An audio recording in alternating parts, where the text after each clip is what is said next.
అలాగే అమ్మ, ఈ సంవత్సరంలో కుంభరాశి వారికి ఎలా ఉండబోతుంది, వాళ్ళు చేసుకోవాల్సిన పరిహారాలు ఏంటి తెలియజేయండి అమ్మ. కుంభరాశి వాళ్ళకి ఆదాయం 8, వ్యయం 14, రాజపూజ్యం 7, అవమానం 5. కాబట్టి వీళ్ళకి కుంభరాశి వాళ్ళకి ఏంటంటే ప్రస్తుత పరిస్థితిలో రేపు మే దాకా నడిచే టైంలో కూడా గృహాలకి వాహనాలకి సంబంధించిన విషయాల మీద ఎక్కువ దృష్టి సారిస్తారు. కొనుగోలు చేద్దాం అనుకుంటారు కానీ అది ఇలా ఆగుతూ రావడం అనేది, దానివల్ల అది ముందుకు వెళ్ళలేక ఖర్చులు మాత్రమే అవుతున్నాయని చెప్పి బాధపడడం, వృత్తిలో ఎక్కువ శ్రమ పడ్డం, ఆర్థిక విషయాల్లో ఆశించిన బలం లేకపోవడంతో బాధపడ్డా వన్స్ మే దాటిన తర్వాత మాత్రం వీళ్ళకి ఆలోచనలు చాలా చక్కగా ఉంటాయి, చక్కగా ఫలిస్తాయి.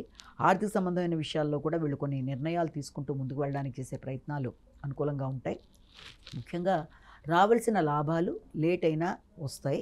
అది కుటుంబ విషయాల్లో ఒకటి, తర్వాత ఆర్థిక సంబంధమైన విషయాలు, ఈ రెండింటి యొక్క విషయాల్లో ఇతరుల అపార్థాలకు గురి కాకుండా జాగ్రత్త. అంటే కుటుంబ వ్యక్తులతోనే వీళ్ళు ఆర్థిక సంబంధమైన వ్యవహారాల విషయంలో చుట్టాలతో కానీ ఎవరితోన్నా ప్రవర్తించేటప్పుడు దాన్ని ఇతరులు దాన్ని అపార్థం చేసుకుని ఇబ్బంది పెట్టకుండా వీళ్ళెంతవరకు జాగ్రత్తలు తీసుకుంటూ వీళ్ళు ముందుకు వెళ్ళవలసిన అదే ఒకటి ఉంది.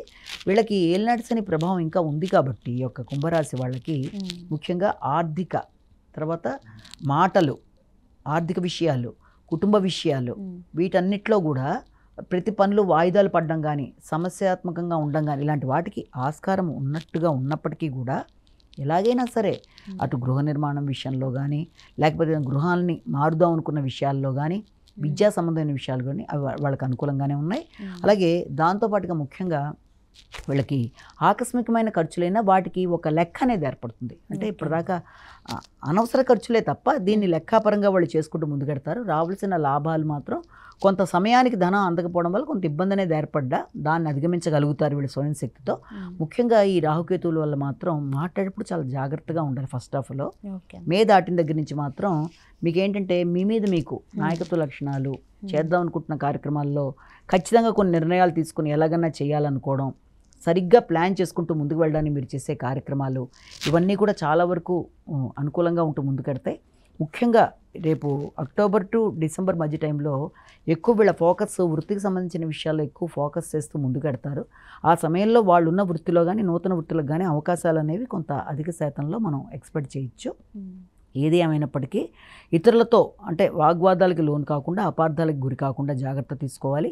రావాల్సిన లాభాలు ఆలస్యంగానైనా అందుతాయి కనుక ఆ విషయంలో ఘర్షణకి కొంత దూరంగా ఉండాలి. ప్రతి ఖర్చుకి కూడా కొంత లెక్క అనేది ఏర్పడడం, ఆర్థిక లాభాల కొరకు మీరు చేసే ప్రయత్నాల వల్ల అపవాదులకు గురి కాకుండా జాగ్రత్తలు పడుతూ ముందుకు వెళ్ళాలి.